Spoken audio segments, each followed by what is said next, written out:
अमेरिकी राष्ट्रपति Donald Trump G7 summit को बीच में ही छोड़कर चले गए। ट्रंप के जाने के बाद फ्रांस के राष्ट्रपति इमैनुअल मैक्रों ने ट्रंप पर तंज कसते हुए कहा था कि वो इजराइल और ईरान के बीच सीज फायर पर काम करने के लिए गए होंगे। डोनाल्ड ट्रंप ने अब इन्हें करारा जवाब दिया है और समिट को छोड़कर जाने का कारण भी बताया। उन्होंने कहा कि मैक्रो को पता ही नहीं है कि मैं क्यों चला गया। ट्रंप ने हिंट दिया कि वो सीज फायर से भी कुछ बड़ा काम करने वाले हैं। ट्रंप ने इमैनुअल मैक्रो को पब्लिसिटी सीकर कहा है। उन्होंने सोशल मीडिया प्लेटफॉर्म ट्रूथ पर एक पोस्ट शेयर किया है।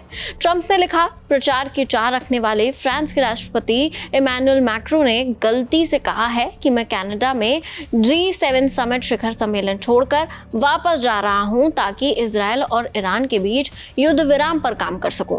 गलत बात, उन्हें पता ही नहीं है कि मैं अब वॉशिंगटन क्यों जा रहा हूं।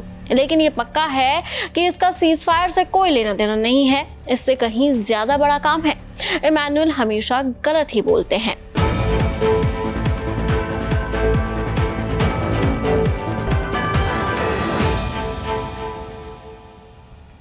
ट्रंप ने ईरान के लोगों से तेहरान को खाली करने के लिए भी कहा है।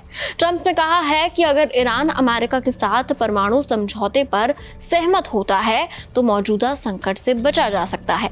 उन्होंने कहा कि ये समझौता गतिरोध पर पहुंच गया है। ट्रंप का कहना है कि जब तक तनाव कम करने की दिशा में कदम नहीं उठाया जाता तब तक संघर्ष और ज्यादा बढ़ने का खतरा बना रहेगा। आपको बता दें कि G7 देशों के नेताओं ने मिडिल ईस्ट में शांति और स्थिरता के लिए अपना समर्थन इजराइल को दिया है।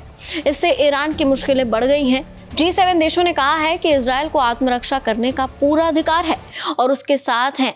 शिखर सम्मेलन से जारी एक संयुक्त बयान में G7 नेताओं ने ईरान को क्षेत्रीय अस्थिरता और आतंक का अहम कारण भी बताया है। अब ये देखने वाली बात रहेगी कि ट्रंप अपनी इस पोस्ट में जिस बड़े फैसले की बात कर रहे हैं, क्या उससे ईरान और इजराइल के बीच कुछ बड़ा हो सकता है। इसे लेकर चीन का भी बयान आया है, जिसमें चीन ने अमेरिका पर आरोप लगाया है कि वो मिडिल ईस्ट में ईरान और इजराइल के बीच तनाव को बढ़ाने का काम कर रहा है। अब ट्रंप के इस पोस्ट के बाद भी चर्चा तेज हो गई है। पूरे मामले को आप कैसे देखते हैं, आप क्या सोचते हैं, ट्रंप के इस पोस्ट का क्या मतलब हो सकता है? कमेंट सेक्शन में आपकी राय जरूर शेयर कीजिए। देखते रहिए ABP लाइव।